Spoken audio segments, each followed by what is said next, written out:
Hey everybody, welcome to the Real Kyper at Noon show. Nick Kypreos here.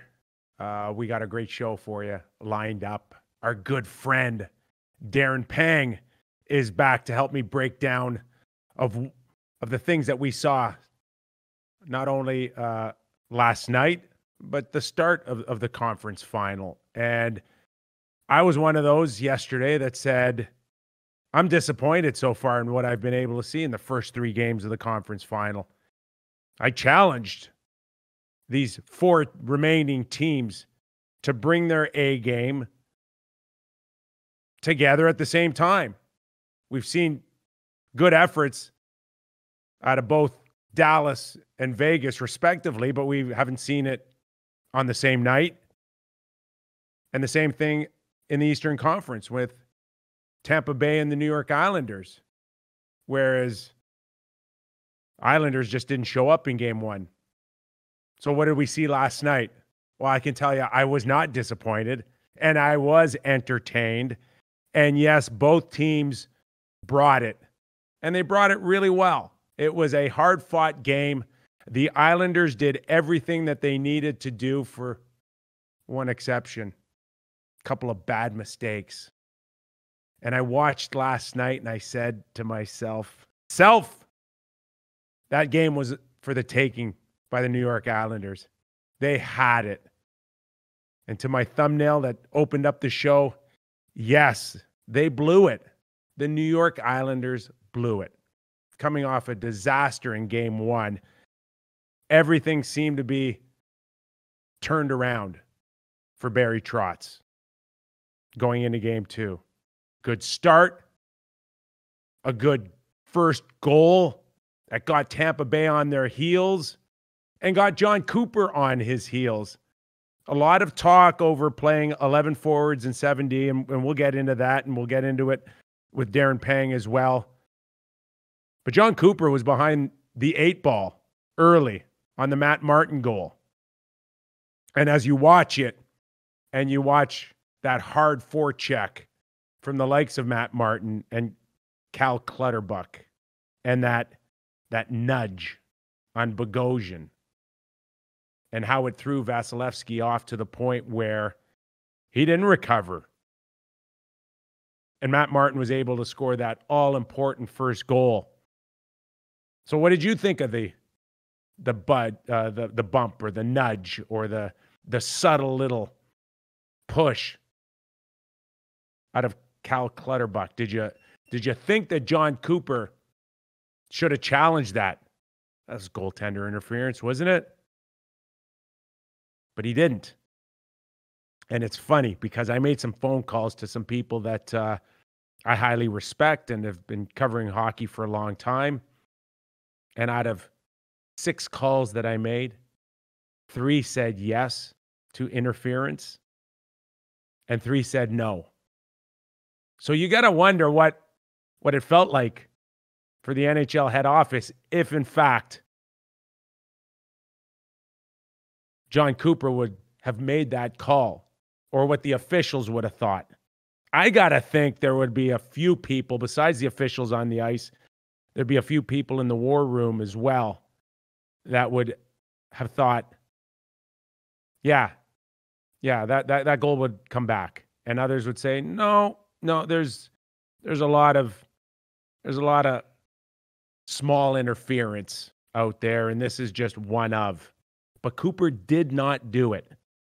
And I got to think that it was the right call not to challenge it, because we do know that they want the easy call to make. The officials and the referees want the easy call. They don't want those 50-50s. And if you're John Cooper and you're wrong and you're down 1-0 and you give up a power play, that could be 2-0.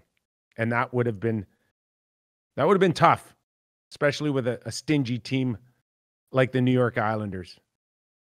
But they got off to the 1-0 start, and then that was followed by a pretty big hit, the Killorn hit on Brock Nelson. What did you think of the call? What did you think of the hit? Are you okay with it? Give me those comments. Let me hear from you. I want to know exactly if you thought that it was appropriate, too much. Five would have been enough, but now it's 5 in a game and a possible suspension to Killorn. The most important thing out of it at the time was the Tampa Bay Lightning able to kill off that 5-minute power play. And they got good looks. I thought the Islanders looked okay. But you got to score. Puck possession, O-zone time. Now the clock shows us all the time. It's fine. And they got some good looks. Anders Lee had a couple of good looks. And one of those guys that I said bet on him to score. So I was watching that. I had him on blitzbet.eu as a guy to score. He had, 5 shots on goal. He had some good looks. Just couldn't get it going. And that's a big difference maker for the New York Islanders of whether or not they were able to score on that 5-on-5. But it was a hard-fought game. But I go now to a couple of key moments in the game. And, of course, we're talking about Devon Toews with the icing and whether or not the linesman should have given him the benefit of the doubt.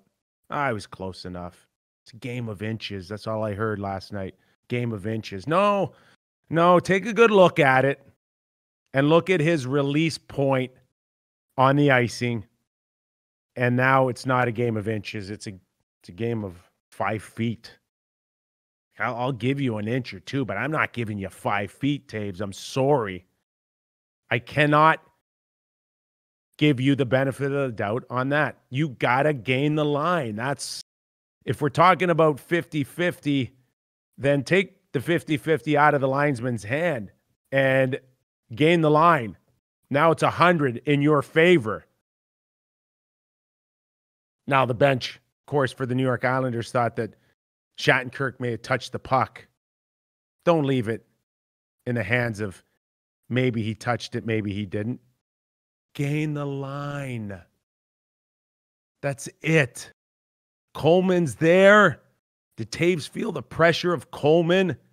Kind of hit the brakes and he kind of beeline for him. There's no question in my mind that Coleman caused Toews to do something that he didn't want to do at that particular time, and that's release the puck. So give Coleman full credit there. Those are the little things that add up to big things this time of year. And you wouldn't think a neutral zone scenario where you finish your check could be the difference maker in the whole game. And that was a key icing that led to the Hedman goal. And just like that, period that was pretty much dominated by the New York Islanders for many reasons, including the shots on goal. You found yourself in a 1-1 score. The Islanders fought hard, but as far as the execution goes, you got to feel for Barry Trotz because that was a game that we look back now, at least I do, and it had 2-0 New York Islander win written all over it. It should have been 1-0, and then possibly we'll give them an empty net goal. But that was for the taking for the New York Islanders. They had that game. But a couple of breakdowns, a couple of just key breakdowns, and I'm talking about the one in the third period that mattered the most. Less than a minute to go. You're looking at under 30 seconds and the puck deep in Tampa Bay zone. At the very least, you got to be coming out of it in overtime. And the Islanders did a good job last night of taking away the middle of the ice. I thought Barzal was excellent. I thought they were so much better of keeping things to the outside. And then they give up a Yannick Gourde pass, I think, from Palat. And he gets behind the Islanders' defense, which didn't happen too often last night.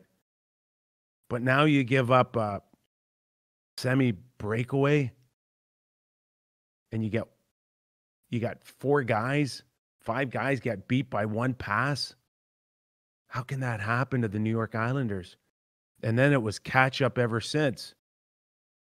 Now, depending on what you thought of Gord's attempt on the backhand, everything seemed to be in control, but you cannot get beat. Gord cannot pick up the puck first off of that play and start a cycle. And it was just complete mayhem in the New York Islanders zone. Barry Trotz is going to look at that 25 seconds and just shake his head.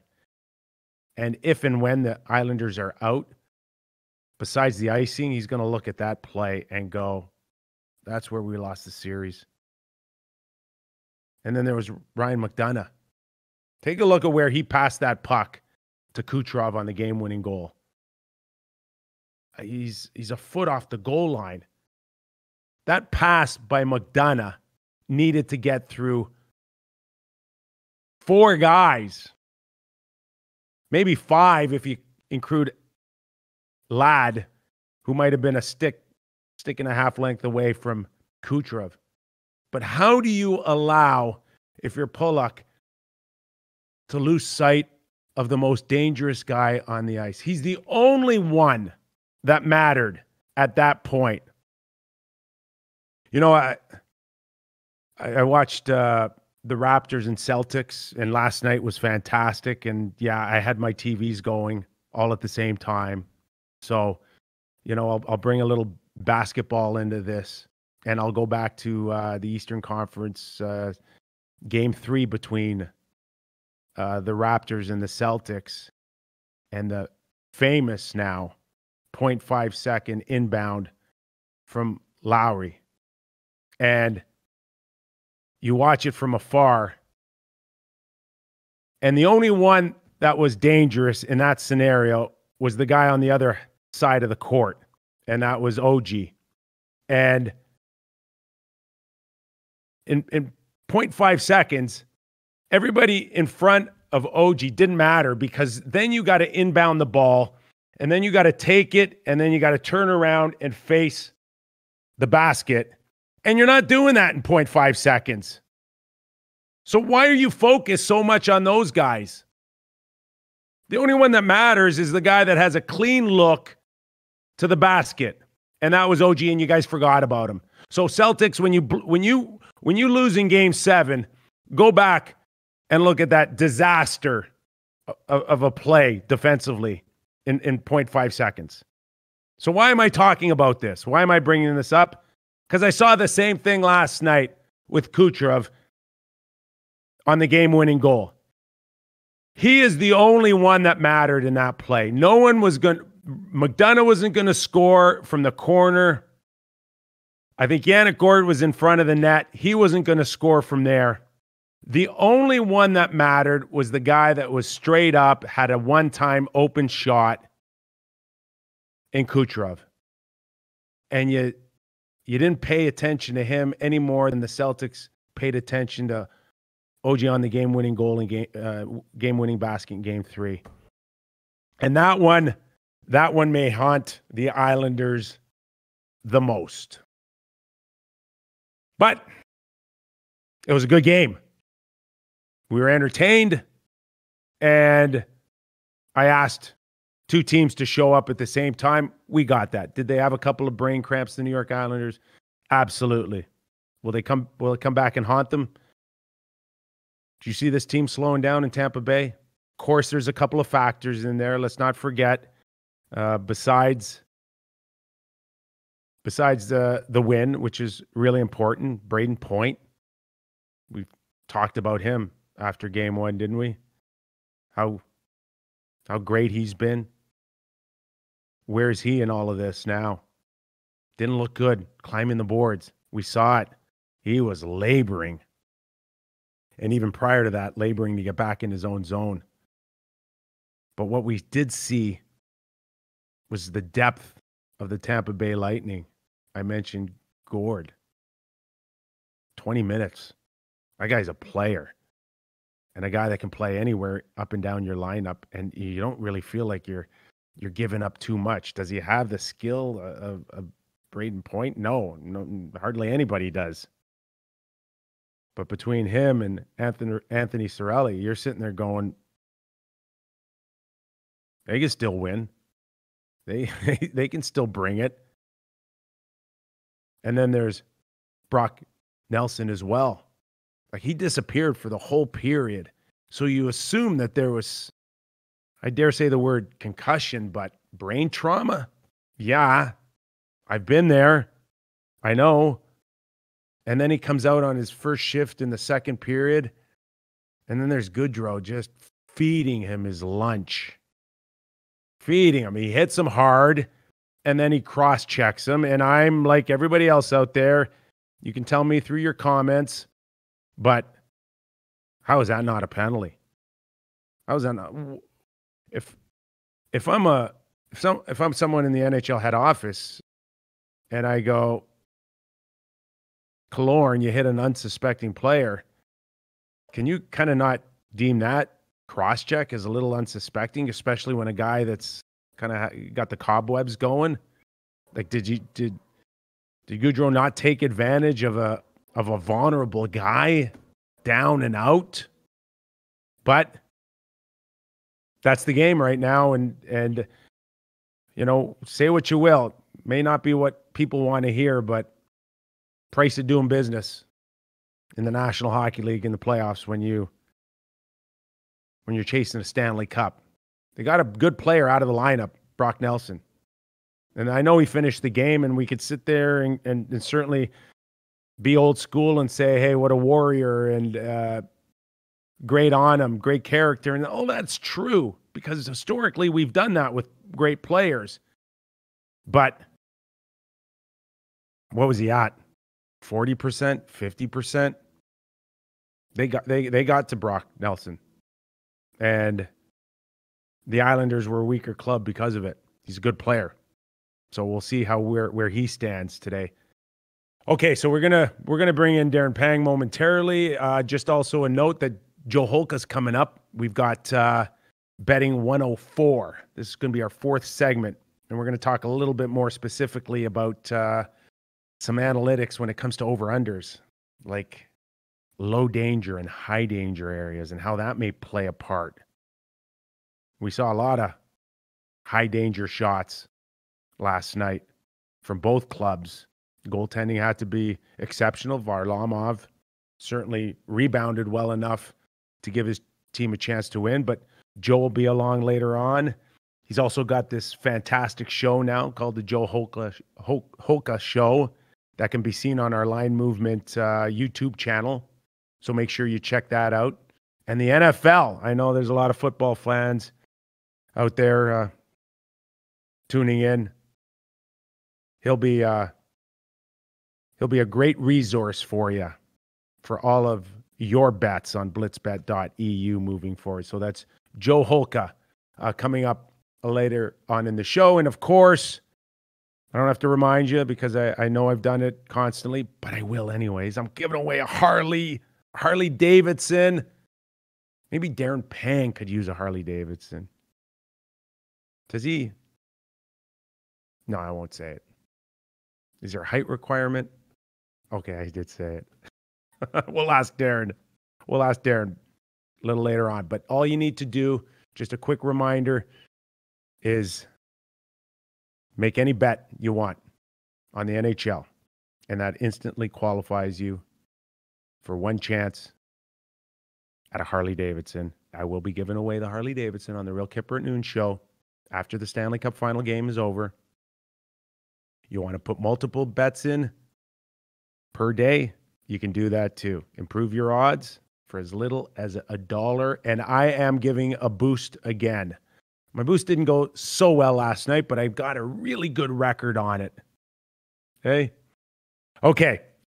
That is my good friend Jordan. We've got Darren Pang. He's going to help me break down what we saw last night and a little bit on tonight's game between Dallas and Vegas. Here's Darren Pang.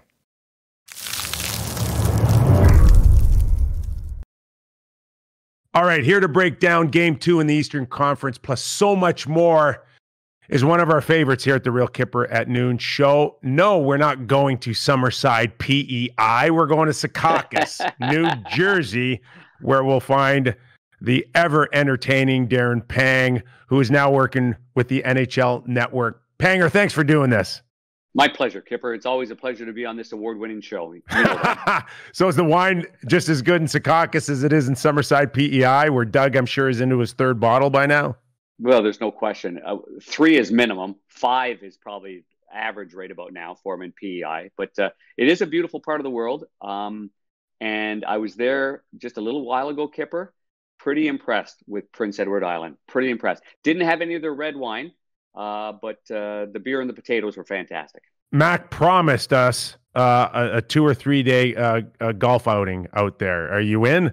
Oh, I love that. What's that course that I played at? Crow's Nest? Crow's Nest. And yeah, he's at Cabin Links, I think, is one out there. Cabot Links is out now. Cabot Links, yes. Cape Breton. Yeah, yes. That's a beauty, boy. We're Cabot Links is fantastic. We'll hit that one as well. Okay, let's get right into it, Panger. I had a bit of a rant earlier on in the show about the Islanders being right there and essentially blowing it. So you tell me, was this a game that Tampa Bay found a way to win, or was this a game that the Islanders found a way to lose? A combination of the two. I think the Islanders will absolutely kick themselves for playing such a good game, being prepared, getting that first goal, doing everything that they wanted to do in Game 2, Kipper, but allowing it to slip away. And I don't mean the goal at the very end by Kucherov, or the play that led to the goal. I mean the fact that with John Cooper going 11-7 and having 2 forwards gone for an extended period of time, I think that was the opportunity that they'll kick themselves in the foot for, Kipper, that they lost out on that. And it certainly was a chance to tie the series at 1 and maybe, take a little bit of that mettle away from a team that's got a lot of confidence right now. Yeah, I tend to agree with you, Panger, on the 11-7. But if you listen and talk to Cooper, he talks as if it's a one-off, or it's just a fluke that you lose 2 forwards. And can you even take a chance like that anymore this deep into the playoffs? They're the best I've ever seen at it. Let's get that out there, Kipper. I've never seen a team. And it's led by John Cooper. He believes in it. So if his coach that's running the blue line, whether it be Rick Bowness the last few years before Bowness left for Dallas, or now in this situation, they've got to be on board, Kipper. They've got to say, okay, that's what we're going to do. We're going to be able to handle it. Some coaches just, they don't have a good feel for that. It's hard to communicate. It's hard to find your guys. It's hard to make sure you got a lefty and a righty out there. You don't want to put the wrong guys on the ice at the wrong time, and you've got to communicate on the bench. So they're good at it. But you know what? I tell you what, if this goes into 1 overtime, 2 overtimes, 3 overtimes, how often can you put, Luke Shen up there in a forward spot on the 3rd or 4th line? How many minutes can Pat Maroon play? Cedric Paquette? There's a lot of questions that go on in a situation like this, but they don't have to deal with it because it didn't happen. At the end of the day, they scored the game winner with 8 seconds to go. And it's not like you lost a 4th line guy that seldom contributes. We know 1 through 11, these guys play for Cooper, and they each have their own unique contribution for him. And then you lose a guy like Killorn, who is a pretty important piece so early in the game. First and foremost, Panger, your thoughts on the hit and Brock Nelson as well. Well, for the playoffs, when you get a chance to get, as Steve Ott often told me last year during the St. Louis Blues playoff run, and Steve Ott real well. Now he's an assistant coach with the St. Louis Blues under Craig Berube. He always uses the term, you've got to get some skin. You cannot kind of loop around. You cannot fade away from an opportunity to drill a guy, because you never know when it's going to pay off. Now, all that being said, I thought it was a late hit. I think it's going to be a suspendable offense. I remember last year, Kipper, when the Blues were on this run, there was a lot of people out there that were saying they're on the edge. They're dirty. No, they're big, they're physical, they finish their checks, and they hold on to pucks. But they had 2 players suspended last year. And, one of them was Barbashev, a key player, and the other one was Sundqvist, a key player.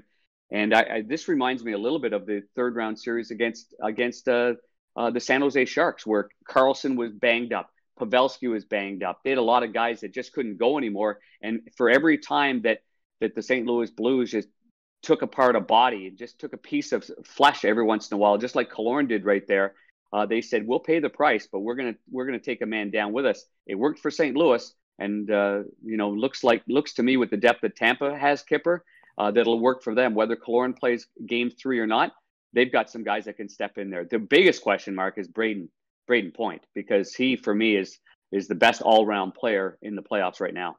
Yeah, I look at that hit, and you feel better about that hit because you're up 2-1 and it's not split. And I look at that hit, Panger, and I know some people will hate me saying this, but that's the cost of doing business in the Stanley Cup playoffs. That's a good 1-game suspension for the Tampa Bay Lightning, because it was also a hit on a very good player for the New York Islanders and essentially took Brock Nelson out there right out of the game. Politically correct. I'm not being politically correct here. That's a good 1-game suspension.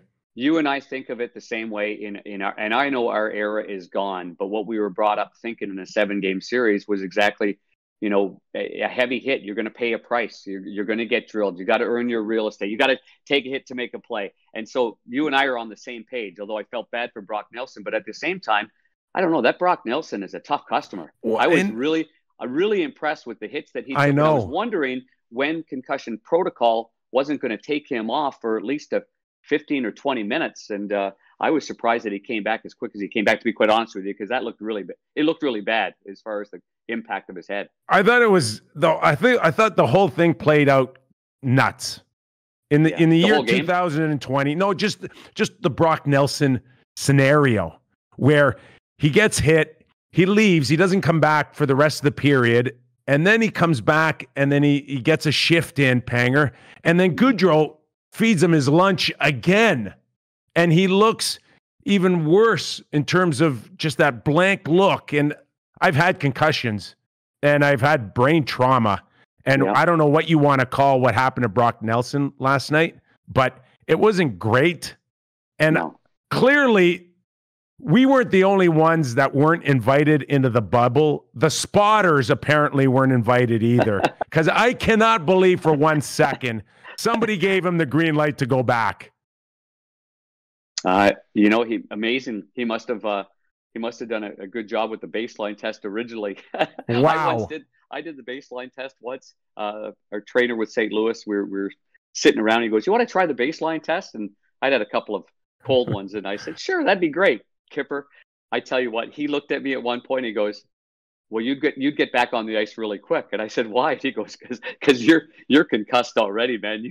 You can't remember one thing." Oh, gosh. So my score to begin with would be so low that he said that I would be able to pass that to get back on the ice. Yeah, and so, but and I'm not taking it lightly with what Brock Nelson went through, and I don't know what happened behind closed doors, but all I know is what I saw. The eye test said to me, "Woo. That guy's got to go in and make sure he's checked out so he doesn't come back and hurt himself." And I am like you. You want to talk about players in our game like they're warriors, like they're resilient, that they keep coming back, and you pat them on the back. You give them full marks. Credit. That's the type of character you want. Yeah. That the guy that that's just when you wants... gain that reputation, Kipper. That's when players gain the reputation. Brock Nelson's going to gain that. He could be the hero in Game 3 and 4, and we'll look back on that hit in Game 2 and go, "Wow, that's a playoff warrior right there." That's the integrity of going 4 potential 7-game series and winning the Stanley Cup and lifting. That's the price you pay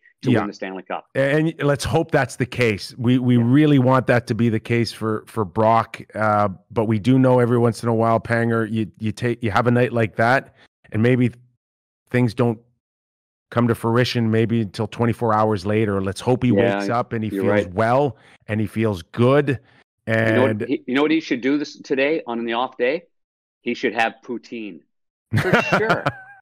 big load of French fries and gravy and cheese curds, nice and hot like that. That's a good way of just settling everything down for sure. Would have worked. That's my advice for him. Would have worked for us. 25 years ago?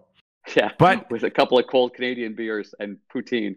In saying that, Panger, the Islanders had a few opportunities to take advantage, including a 5-minute major. I thought they were pretty good on the power play. Actually, I didn't mind the power play. I thought they had some good looks. Anders Lee had a couple of good looks in front of the net, but you don't get credit this time of year for just looking okay on the power play. You got to score. Every once in a while, you've got to make that 5-footer to save par. Like it was a big moment in the game, clearly. But you're right about the execution and their puck movement. They look confident. They just didn't cash in. And don't forget, I mean, for me, Andrei Vasilevsky is. I know Robin Lehner is playing very well, but he's heads and tails the best goaltender. And in fact, I put him as the top goaltender in the world. So that's what I think of him. So. When you get that look, when you get that chance, you have got to finish because he will compete and out-compete you. And so anyway, but when you look at that and then you look at the icing, there's a lot of things that the Islanders can go back on and have some what-ifs. Yeah. But at the end, I like Barry Trotz's comments at the end of the game.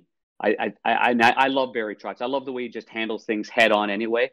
And I believe that once again, this will not deter this team. They will not go away. They're going to scrap and claw and find another level of their game, in my opinion. I think they like so much of their game. There could be some potential injuries. I like the New York Islanders winning Game 3 and bouncing back in the series. Well, I want to get into that for sure, but the physicality was something that was very consistent throughout the game. And I got to give Luke Schenn so much in terms of credit and being able to not only resurrect his career, but find himself in a good role with the Tampa Bay Lightning. And I loved his fight with Matt Martin, the way he just stepped up and did something that I thought was real important. And that's kind of nullify a pretty important piece for the New York Islanders in Matt Martin. Much like Ryan Reeves, he can go out there and he can make people nervous on a forecheck. And I thought what Luke Schenn did, drop the gloves with him, was terrific for Tampa Bay. You know the Schenn family pretty well. They're a great family. I mean, Dad's a firefighter. You and I played golf with him. Yeah. Tough as nails. Braden Schenn plays for St. Louis. He knows exactly when to start a fight. A couple of years ago, the Blues were struggling. They needed a spark in the warm-up. He actually leans into me. He always hot stoves a little bit, maybe 10, 15 seconds because I'm between the benches. And he says, which one of these guys should I fight right off the hop? And I said, well, Nathan McKinnon. He goes, I'm not going to go McKinnon. I don't think that's the right play right there. And he was supposed to line up at center against Nathan McKinnon. Instead, I think he put Schwartz to center. He went to the right. Landeskog was on the left, and Braden Schenn dropped the mitts 8 seconds into the game, and they fought. He scored 3 goals. The Blues win the game. And I'm kind of going in a roundabout way, but the Schenn family, they get it. They understand. Yeah. They understand what it takes at what moment because they've got hockey sense and they've got they've got that ability to know what's going on around them. So I wasn't surprised that Luke did that. I just love the guy. I think that family's terrific, and I'm happy for Luke Schenn, who, by the way, I was on the ice with Luke Schenn last year when obviously Braden won the Stanley Cup in Boston, and there was Luke there, and he was looking just so proud, although he never has had the chance. And now he's got this same opportunity. So wouldn't that be something? Back-to-back brothers winning it.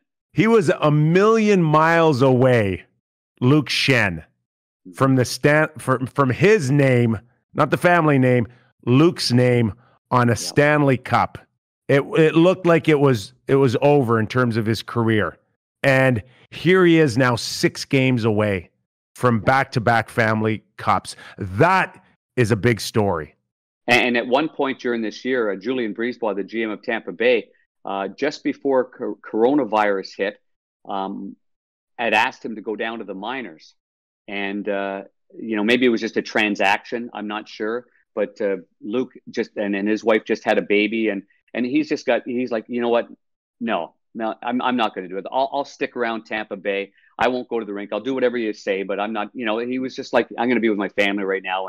when you need me, just call me back. And he was ready the whole time, Kipper, but now he's being rewarded with this. And, many people ask about the 11-7, and I say, you know what? Luke Shen will take being the 11th forward and the 7th defenseman any day of the week. It's a lot better than being 400 feet way up there in the press box, eating popcorn. So he's just one of those, good guys that fits in the room and can play and can contribute, which we're seeing. Okay, you mentioned the icing, and I look at that icing, and the first thing I said to myself was, the Islanders are going to look back at that, and that will be the turning point on why they lost the series, Panger. And the old school mentality is, come on, anywhere near the red line, and you get the benefit of the doubt, and Taves would have got the benefit of the doubt on that icing, no questions asked 10, 15 years ago. No questions asked. But if you go back and you really look at it, and you pause it at the time that he releases the puck. Yep. He's 5 feet away from the red line. Not a chance he deserves that call or the benefit of the doubt to wave that off. That was icing. I'm glad we're talking about inches, feet, because it is important. I see this on a nightly basis because I am real close to center ice between the benches. And a player will absolutely look at the referee, he'll look at the coach, he'll have his arms to his side and say, I was close enough, or basically. And you see the replay and you're like, no, you weren't close enough. It's the red line. It's like an offside play. It's not close enough when your skate's off the ice. It's offside. And I hope to heck that we don't change that rule. I think, for me anyway, I mean, unless it's barely off the ice, you can't have your skate off the ice. It's offside. You're taught that at an early age. So it's discipline. And discipline they paid the price. Just gain the line. Gain the line. It's a red line. It's a big fat. Looks like it's about 3 feet long there. It's probably is it 2 feet? Yeah. 1 feet? 1 foot? And gotta give Coleman a ton of credit, because he was the one that got Taves to do something a little earlier than he would have wanted to. He pressured him. Yes. He pressured him. Yep. And there's no question in my mind, Taves knew it, he sensed it, and Coleman was coming in hard on him, and he's like, get rid of it now. Yep. And it cost big time on the lost faceoff in the Hedman goal.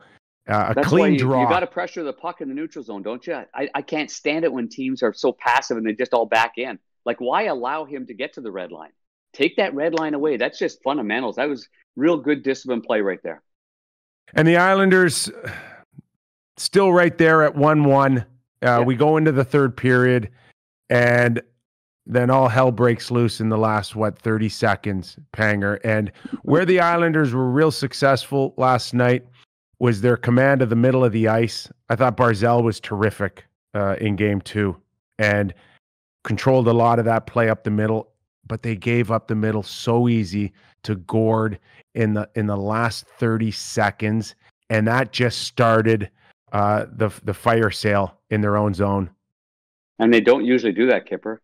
They're pecking away here. They had so many great pieces. They're a 5-man unit all over the ice. And I remember, many conversations with the great Jacques Lemaire, and he'd always have, I think he'd had fun with me a little bit, but he says, Darren, I don't care if you've got that black and white 12-inch TV. If you see 5 of us players on, everywhere you look, then we're winning that hockey game, and that's what it reminds me of the way, the New York Islanders play. There's always 5 men there. They always take away the middle, and they're disciplined that way. And just one mistake, a mental breakdown, and that's all she wrote. And but that's the unique thing about Tampa Bay too. I mean, Yanni Gord's got some speed. Barclay Goodrow, you mentioned already Coleman. They've got some players. Cirelli, a terrific player, but they got some giddy up and go too. And when you just back off a split second, they'll take advantage of that. Well, and maybe to bring this a little bit full circle here, and while others may look at it when Braden points out of the game and you lose Killorn out of the game, there are a few players that would sit there and go, we're screwed. And then there's the other ones that say, oh, good, more ice time for me. And that's Gord. Gord, Yeah. I mean, Gord That's Gord, for was sure. instrumental, and I think he got up around 20 minutes in that game, or maybe just under 20 minutes. And you look at Anthony Cirelli, and Yeah.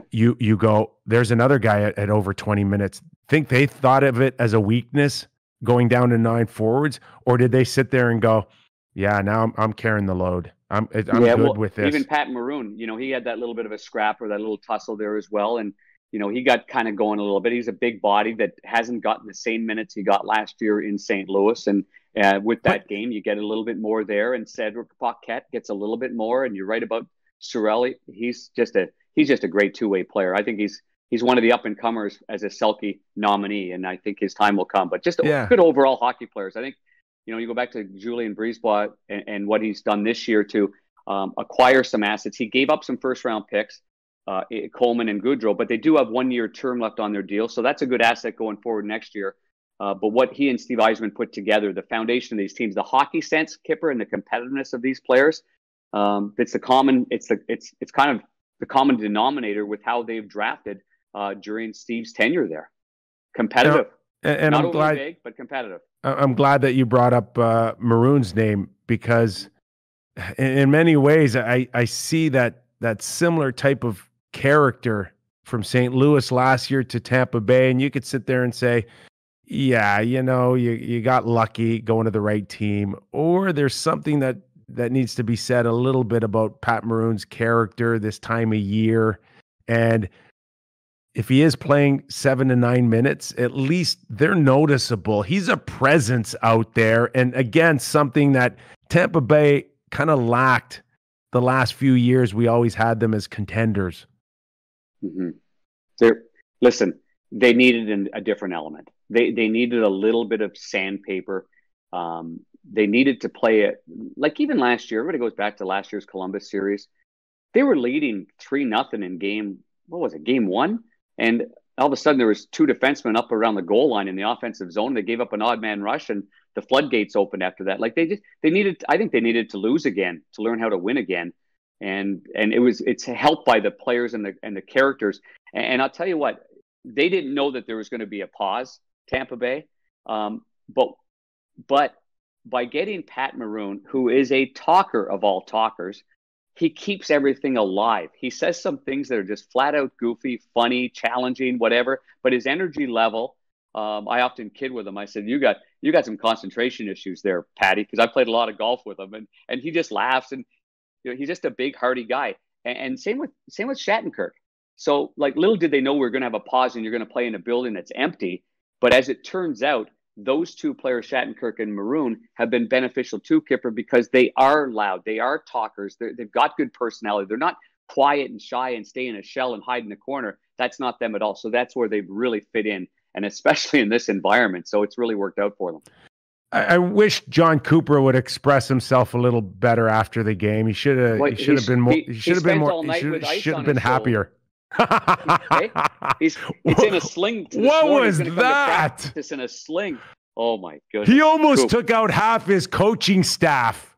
Yeah, good thing Jeff Halpern's really calm, huh? Halpern didn't even phase him whatsoever. But you know what? Coop keeps telling me that he was a good lacrosse player and all that, so he must have scored some goals playing lacrosse and gave it the old shoulder. That one right there. Good thing you weren't at ice level covering that game. He would have knocked me out. You would have been up in the second balcony. Okay. Yeah.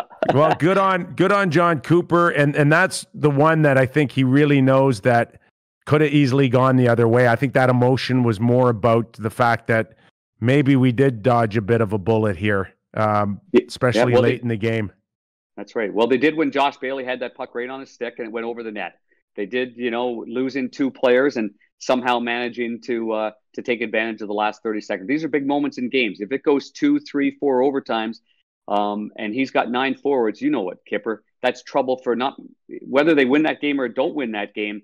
It was trouble for game number 3 and game number 4 because the recovery would have been really, really difficult for them. So I think that was his.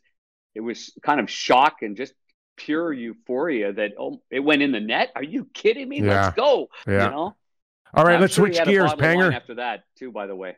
He's a big fan of red wine. I'm sure he enjoyed one. All right, let's switch gears here to the Western Conference. I was big on the fact that it's hard in the conference final to get two teams to show up at the same time. Islanders gave it to us against Tampa Bay last night. Can Dallas now do that with Vegas? What do you expect out of tonight? I expect the same thing. I expect a big bounce back like I did last night. I thought the Islanders were going to win game 2. So, I mean, I look at Dallas. I look at the way Rick Bowness talked after the game, the way all their players did. Bottom line is they did shoot themselves in the foot, Kipper. They did make a lot of mistakes. They did turn the puck over. They lost a ton of faceoffs. They did all the things that losing teams do in that environment. Like you're not going to get away with all that, is what I'm saying, and win a hockey game. So that didn't happen. But I will say that they could use a little bit more from the top boys. I mean, every team that's going right now they're getting it from their top guys, from Hedman to Kucherov to Braden Point to Matt Barzal. You know the drill here, and everybody on certainly Stone and Pacioretty and the boys in Vegas. So I'm just looking for more from Radulov, looking for more from Sagan. They just need more. But can they win? Absolutely. They're a difficult team, Kipper. I know that firsthand. The Blues have played them in, I think, 3 Game 7s in the last 5 or 6 years. There's something about them, and there's a resilience about that group that's impressive. I got to think, and someone did mention to me that Sagan is not healthy. I know this time of year, you go into a conference final, there's a lot of bumps and bruises, a lot of mileage on the body halfway to. He's not a real big guy too, on Kipper. So he's not hardy. He's a thin guy. I gotta imagine that if he's at 65 or 70%, then they're squeezing everything they can out of Tyler Sagan. Mm-hmm. Yeah. So we'll keep an eye on that. What did you think of the way Rick Bowness handled Hudobin in terms of no problems, really trying to protect him going into this game too? I did. I liked it. I mean, I think if you get the next goal, if it's a 3-1 hockey game and you're climbing back into it, I wouldn't even mind going back to him, during that third period. But I think that in that situation, listen, Anton's given them everything plus. And I do believe it's difficult for a goaltender that hasn't played that much. And so to get that, okay, this one's done. Let's delete it, Kipper. Let's get out of Dodge. Let's get our mental freshness again. Let's just refocus. Let's get ready for the next game. I had the best coach in the world, Brian Kilray, with the Ottawa 67s, Kipper. And I gave up as many bad goals as anybody. He always had that ability to take me aside. If he had to pull me, like game 1 of the Memorial Cup, he pulled me. And the first thing he said to me was, get ready for the next game. You're going back in. And it just gave you this, all right, let's go. You're out of this one, but I'll be ready for the next one. And I think Rick Bowness and his staff did a good job with that. Can you imagine a young Darren Pang making his NHL debut in a conference final like Jake Ottinger did for Dallas the other night? We talked about this with Doug McLean. It's a byproduct, of course, of a salary cap, and that's just the way it is. And we've seen a lot of guys make debut in pretty important hockey games now. But you have any idea, being an ex-goalie, on what that could have felt like for him? I mean, if Ben Bishop's healthy, Ben Bishop's the starter, Hudobin's the backup, and Jake Ottinger's just getting some experience, But I almost had this situation. I'll throw the year out. 1985 conference final. Blackhawks have recalled me, Randy Boyd, Jeff Larmer, Steve's younger brother. Sure. And we were and Bob McMillan, and we were that's it for the Black Aces. And Murray Bannerman took a slap shot right in the forehead from Glenn Anderson, big welt, the little molded mask. And they are all calling me, get down to the room. You got to get down to the room. And like, you're getting dressed and you might be going in. And, I was just like, whoa, I'm 21 years old. This is unbelievable. But I think it's different for these guys now. Kipper, I do. I don't know what it is about their experience more so than our experiences and how calm they are under fire. It's impressive. And I thought Jake did great. Good for him for getting in there and feeling the puck. He made a couple of good saves and one with his right pad and just got that experience, which is essential because if something were to happen to Hudobin, it might be game 7 now, but at least he got in there. At least he got in there. And possibly you could you take something out of Demko's experience in Vancouver, if in fact Jake found himself in that scenario? Is there something that you could take out of that? Interesting. I mean, or is that a one-off? Is that just a complete one-off? Different goalies. I mean, Thatcher was there all year long, and had spent time in Utica, more time than Jake has spent in the American Hockey League. So I think they are different, and I think that my feeling is that Jake's going to be a really good goaltender, but Thatcher Demko is ahead of him at this particular point in development and ready and prepared, ready to play. In fact, if I'm Vancouver, I don't think I signed Jacob Markstrom to this long-term huge deal. I think I take a guy like Hudobin, or a good backup, a good solid guy, and work him with Thatcher Demko, and that way you've got Thatcher Demko like kind of build in the right way, and now you don't have two goalies and sitting a young guy like Thatcher Demko for maybe 2 years. So interesting. I found it really interesting to hear Jim Benning the other day talk about that, saying, no, it's business as usual. We're going to sign him and we're going to stick to our original plan, which makes it really unless his interesting. Agent thinks he's going to get 6 times 7 or 6 times 6 might be too rich too. I mean, there's always those. They'll have the conversation, Kipper. It doesn't mean it's going to work out on both sides. Yeah, Doug McLean and I talked about Vegas and Lehner, and what I had heard, Panger, is that some have suggested to me that a deal's already done with him, that you're not even going to put him in a position to be out there, that there might have been an agreement or a meeting of the minds on what a 5-year contract could look like for Lehner. It would have to be 5 times 5, wouldn't it? I mean, 5 times 5, buddy. Yeah, exactly. He signed for $5 million with the Islanders, and then again that deal with the Chicago Blackhawks on a 1-year deal, $5 million. So that would have to be the minimum for Robin, I'm sure. Without a doubt. But that market, have you ever seen it in all your years of broadcasting? A market that will be flooded as much as this one coming up with goaltenders? No, never. Never have. No, I mean, I just.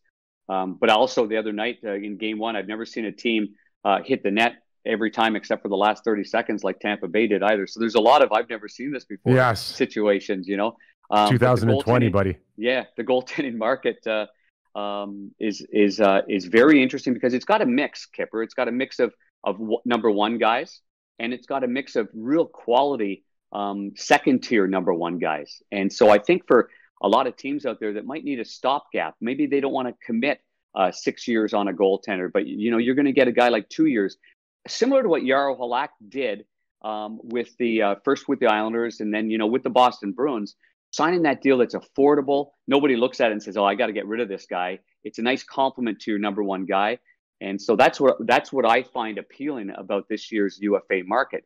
You're going to pick. You can pick a guy, and I believe the agents know which teams are going to pay the $2.5, maybe even $3 million for a tier 2 number one goaltender, and that gives you a little security for another 2-year window for some of these guys. You buy into my theory that it'll be a very long time before we ever see a commitment to a Carey Price or a Bobrovsky in Florida ever again on goaltenders and those type of contracts? Yeah, it's proving to be too much slice of the pie.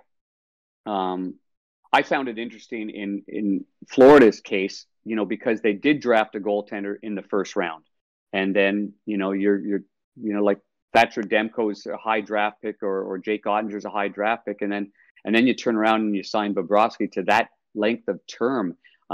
So it was an interesting decision to make at that particular point. Do I think it'll happen? No, I don't think it'll happen. I think you see more of, well, last year, you've got the Binnington and Jake Allen, and this year they were both $4.5 million.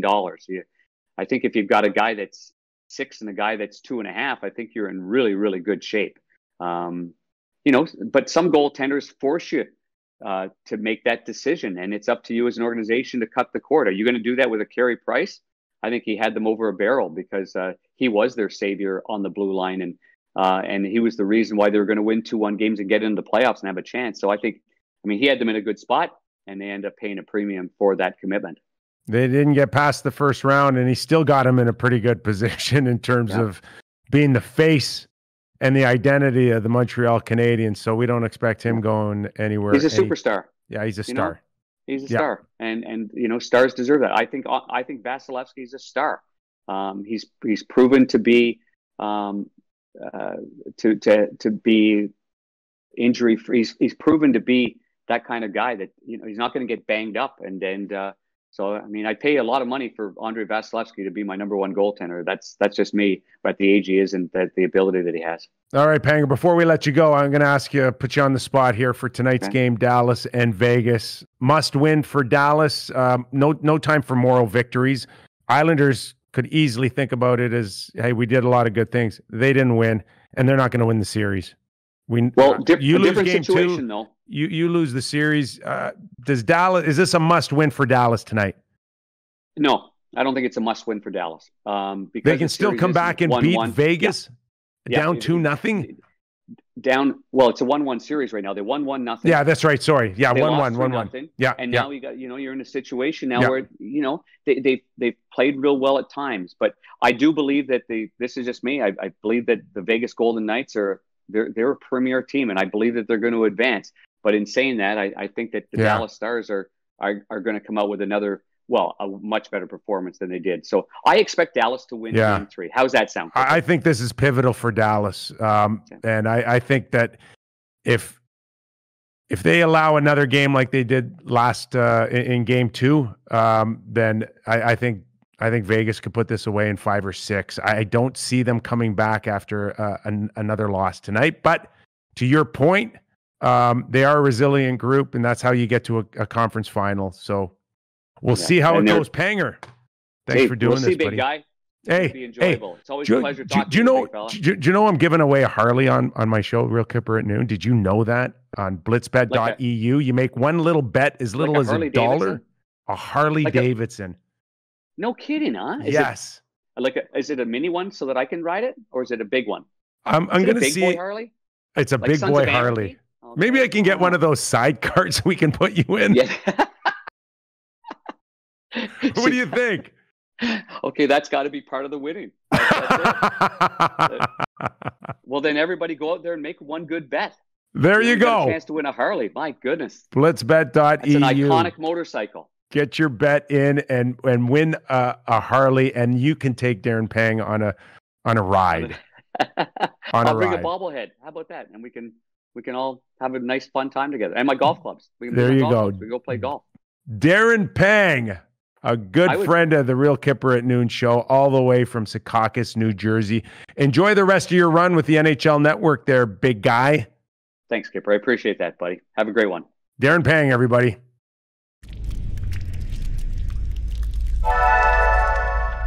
Panger had a lot of energy today. I caught up to him a little earlier today, and he's doing some terrific work with the NHL Network. But he certainly feels like I did that the Islanders were right there. Interesting to hear that it was a combination of both between the New York Islanders and the Tampa Bay Lightning in terms of what went wrong. Tampa Bay earned that victory because their game breakers showed up, but a couple of mistakes. He agreed with me. And also we talked a little bit about Dallas. He thinks that Dallas can come back and make a series out of this. And, it is 1-1, but the feeling is after Vegas's convincing win and Dallas's letdown that it doesn't feel like a 1-1 series. It feels like it's heavily in Vegas's favor, that they've got their game back. And if they've got their game back and they're one of the favorites out of the West, that this should be a fairly, I don't want to say easy road for Vegas, but much like Tampa Bay, when you're favored and people know, at least on paper, that you're the better team, then the likelihood that those two teams may be destined for a Stanley Cup final seem a little easier for us. Okay, we also talked about Joe Holka earlier on in the show. He's the co-founder, of course, from linemovement.com. He's got a terrific new show that you can find on our YouTube channel called The Joe Holka Show. NFL starting tonight, Joe, but before that, we want to get into our little betting 104. This is our fourth segment, Joe. In terms of where you want to go, do we expand a little bit on the over-under? Yeah, so by the way, betting 104 is a little bit further than I got at St. Cloud State, so I'm happy we made it here, man. Uh, it's always a good time to kind of at least dig a little bit deeper into some of the basics for kind of me and my world, but we want to bring your audience along a little bit more slowly. We're going to talk some hockey specific stuff today, which will be really fun. Kind of how I go about picking teams in fantasy, but also just trying to figure out which games will be high scoring, which games will be low scoring. So we'll get into that for sure. In terms of the boosts today, Kipper, I know that you've been just giving away a bunch of free money basically on blitzbet.eu. We're on the under today in this Vegas Golden Knights and Dallas Stars game.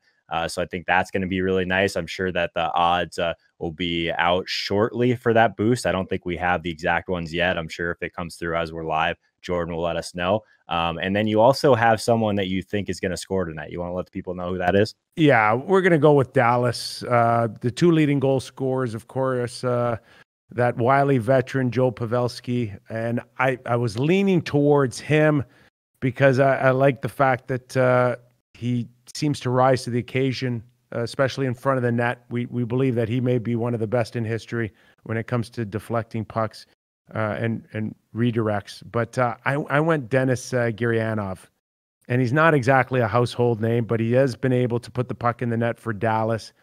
I took him for no other reason that he can score from 25 or 30 feet out. And while Joe's in tight battling it out, he is a pure shooter, this guy. So I've got Denis Gurianov as my go-to guy in the Real Kyper boost. I like it. I like that you mentioned too that he can score from anywhere, and that's kind of what we're going to be getting into a little bit, talking about some low danger versus high danger type of stats, some of that stuff that we get into. I think that just overall, Kipper, like I think that as we kind of progress through some of this data and all that fun stuff, I know Doug would be really upset. But I think that one thing we can agree on, Kipper, right, is if a shot comes from the slot or even the crease, much better chance for it to find the back of the net than just from the outside, right? Would you agree with that? Without a doubt. And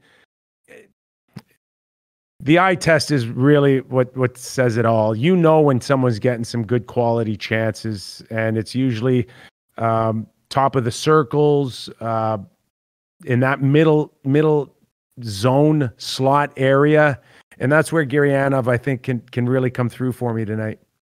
Yeah, we call it like the house a lot of times, right? It's those prime areas for scoring. Yeah. And I do think that is some guys just like to get to those dirty areas. You know it as well as anyone, Kipper. Some guys like to, or they're at least content to kind of shoot from the outside a little bit more. And that's what we call low danger chances. But really, there's definitely some math involved here, Kipper, but in the most simple terms, like it is betting 104. Of course, we're not going to get too crazy. What we do to kind of come up with these metrics is we assign a value based on what area of the offensive zone a shot is actually recorded. So the result of each of those shots is either recorded as a low danger, a medium danger, or a high danger scoring chance. So from a betting perspective, and especially if you're just tossing a few bucks on the over under, like Kipper alluded to before, it's extremely valuable to keep an eye on some of this stuff, just like what teams generate a lot of high danger chances offensively overall, but probably more importantly, which teams are elite at limiting these high danger scoring chances is what I'm really focused on. So a lot of times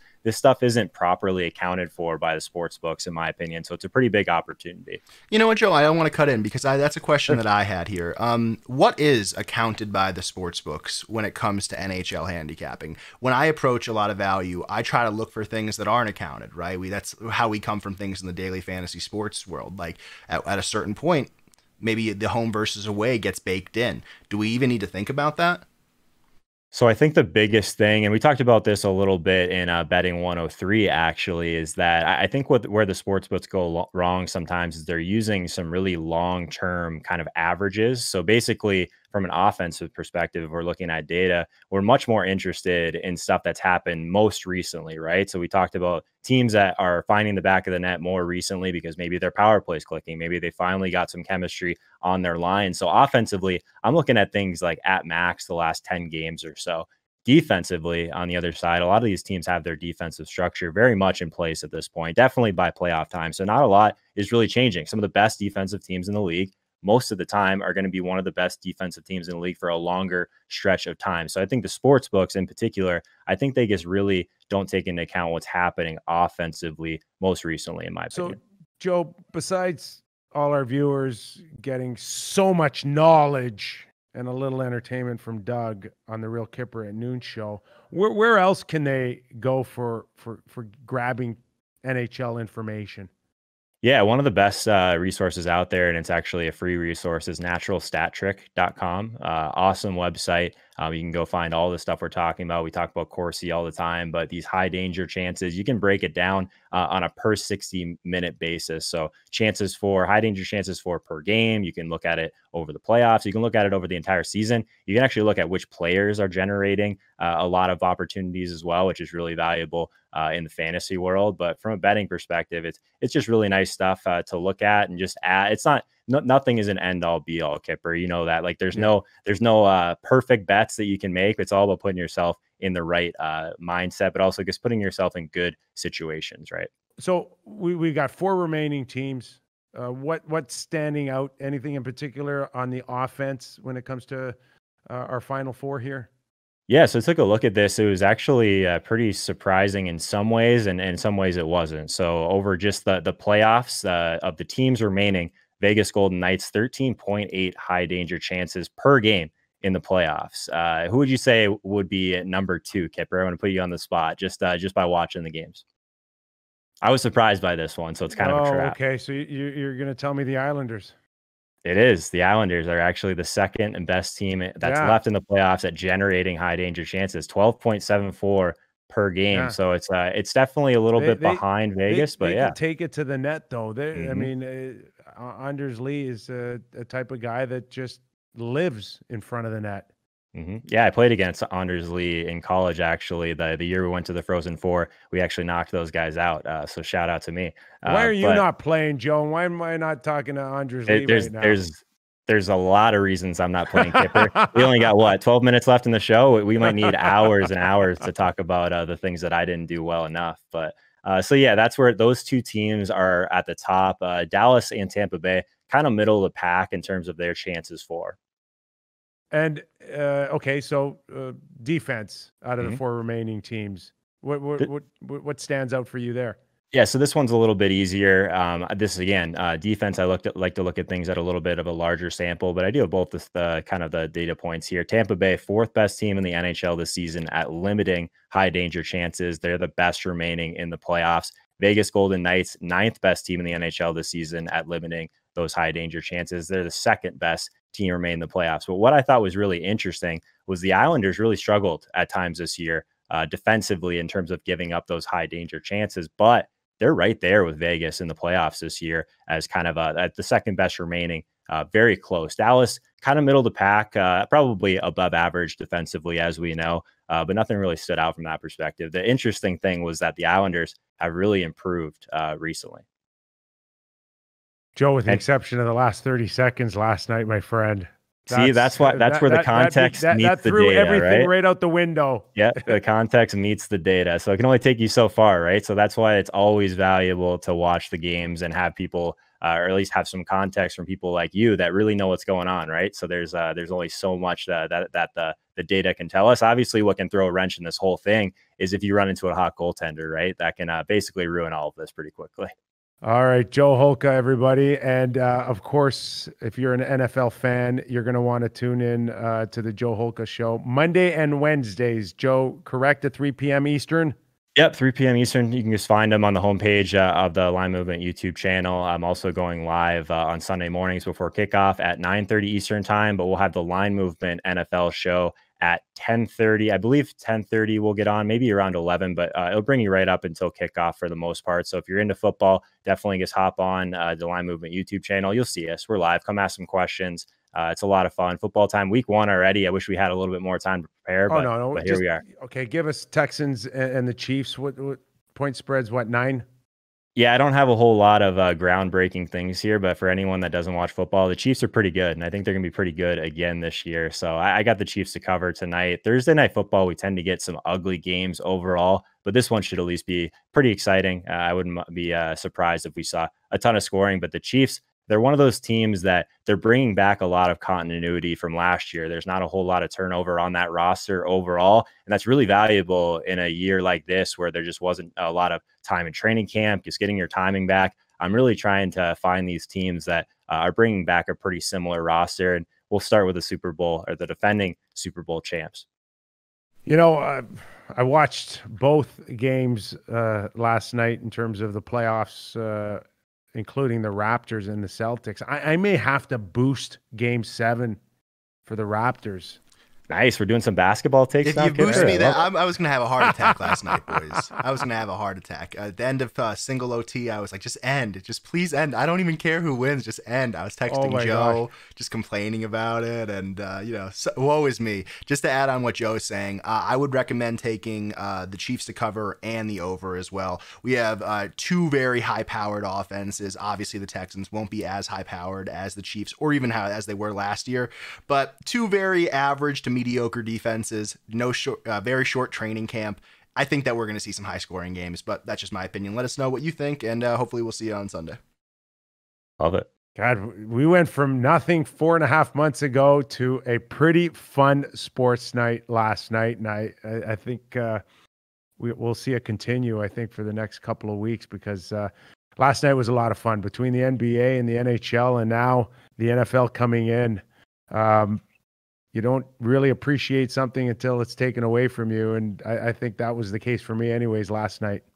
Yeah, Kyper, one thing that really surprised me when I lived in Canada for 3 years is how many football fans, NFL fans in particular, there are in Canada. I think that might surprise Jordan a little bit, but man, football is huge in Canada. Huge, right? Yeah. Huge. And it's getting stronger and stronger in terms of even, when we talk about either, in Canada, Sportsnet or TSN having the NFL rights, it was always a little bit of a struggle probably 10, 15 years ago to get people to watch with high ratings. And now over the last 4 or 5 years, those ratings have been huge, absolutely huge. And that next generation, man, they want their NFL football no different than the Americans want it now.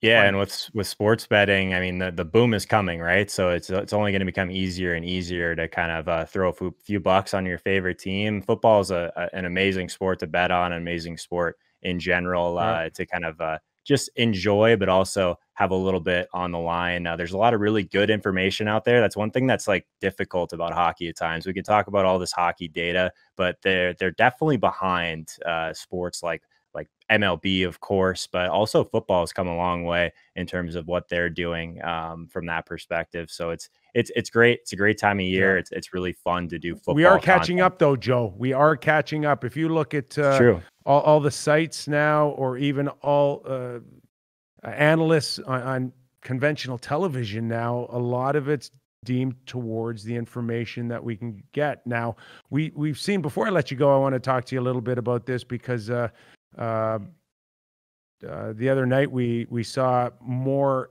analytics per se out of Sportsnet and Hockey Night in Canada. We're starting to see shots again registered. We're looking at player traction on the ice.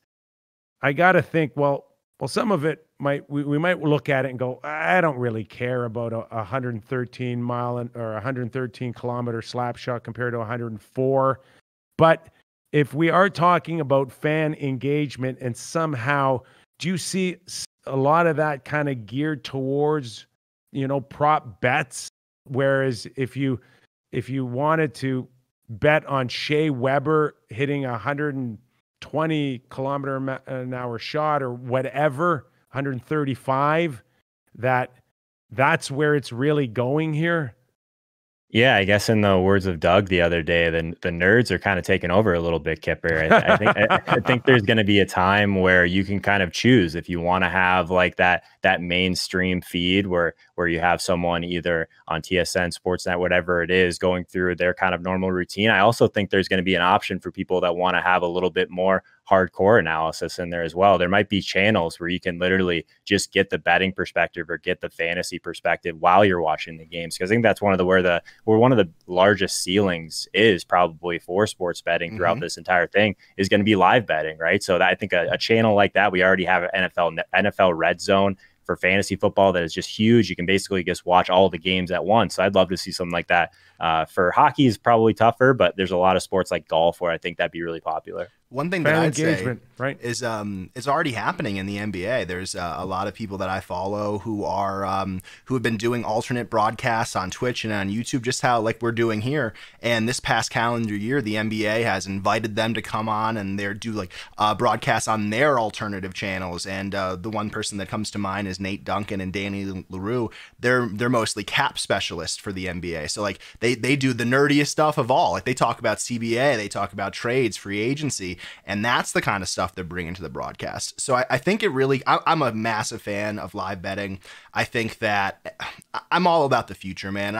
If you're going to be bored sitting in a seat, why go to a game, right? Like, so if you're one of those people that want something extra, great. If you're one of those people that like sitting back and taking in the ambiance, that's great too, right? So I think that the live aspect of any sort of gaming and even live streaming, like we see our friends, Jeremiah, Yoda, every day in chat, our friends from Sweden, all over the world, you get that real time interaction and you can't get it elsewhere. Same thing with betting. Well, and how many people, if they've got some sort of skin on the line, disappear on an 8-2 score in game one against the Islanders in Tampa Bay? Mm-hmm. Not many, but if there's no other reason to watch other than you're an Islander fan, then you're going to disappear. You're going to shut the TV off. Nobody sticks around for 8-2 scores unless there might be some other fun reason to stay engaged.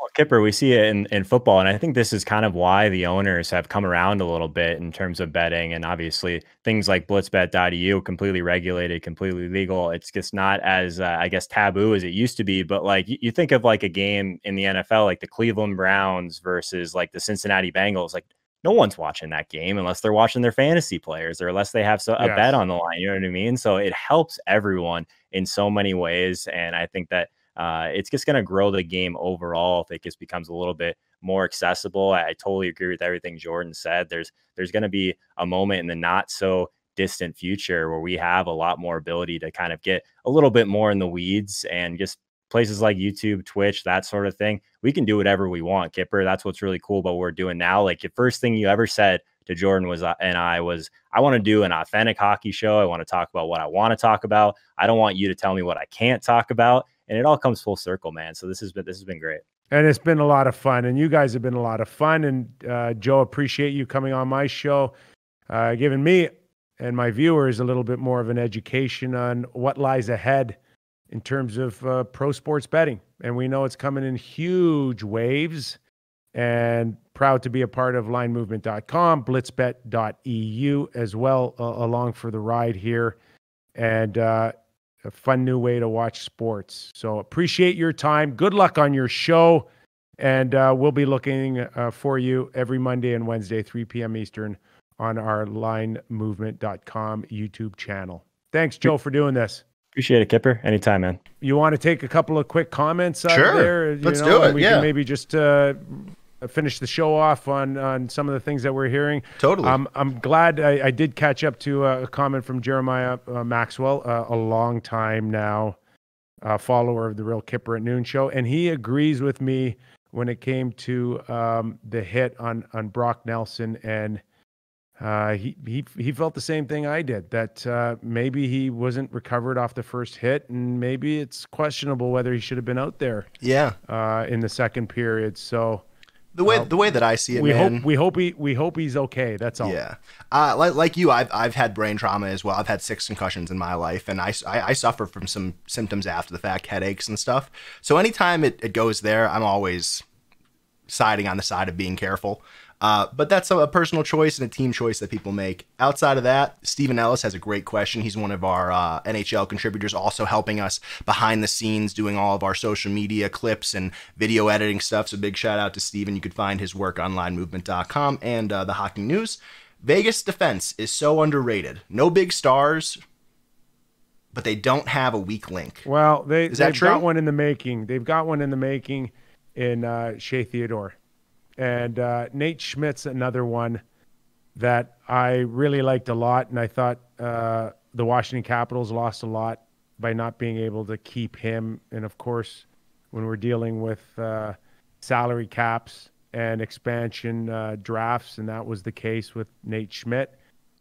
He's a solid player for them, and he doesn't have the skill of a Shea Theodore, which would put Shea Theodore now amongst the top 5, I think, in the league.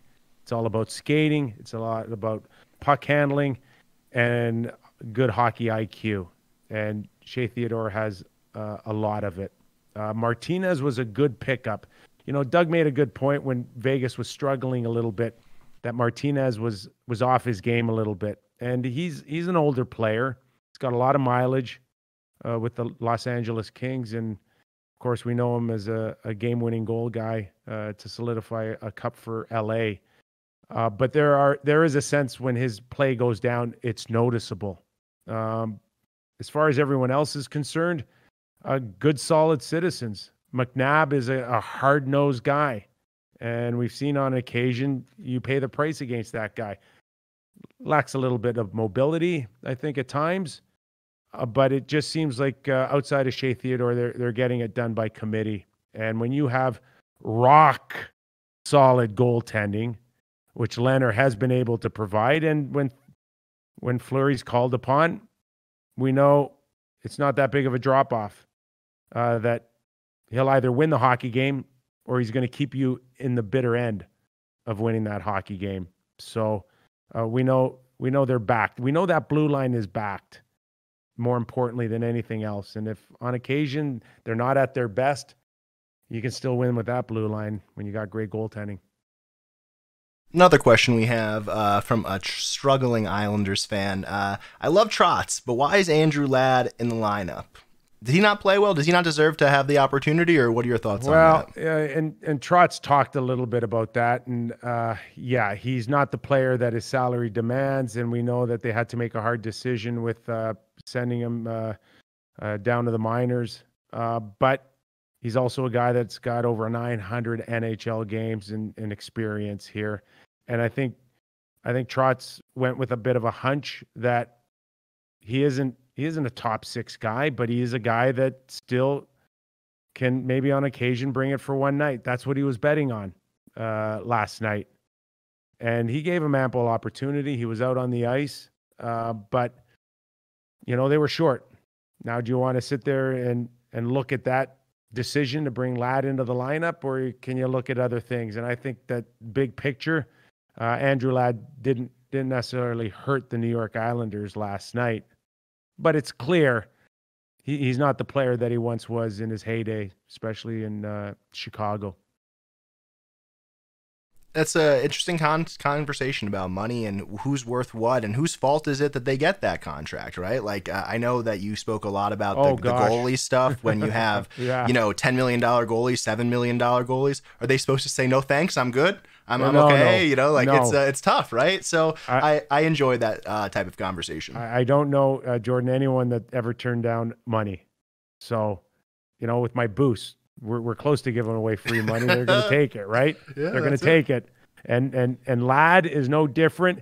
And if we wanted to do a conversation on contracts that players unfortunately have not lived up to or fulfilled, then we're going to need 3 or 4 hours on a different show for that one. Yeah, I agree with that. I think that's good for questions for today. All right. Let's close it up, and we'll see everybody back here, right? Jordan, thanks for coming in. Always. And thanks for Joe. Unfortunately, we battled a little bit with Darren, but you mentioned that you're going to do a nice job of cleaning that up. But nevertheless, Darren Pang's been a great friend of the show and someone that we like to have on regularly. So he's in New Jersey finishing up his work for the NHL Network. We'll have him on again real soon. And as far as you, Joe and Jordan, thanks so much for filling in today. And for all of you, once again, thanks for being a loyal follower to the Real Kyper at Noon show. And we are back tomorrow with Doug MacLean. See you then.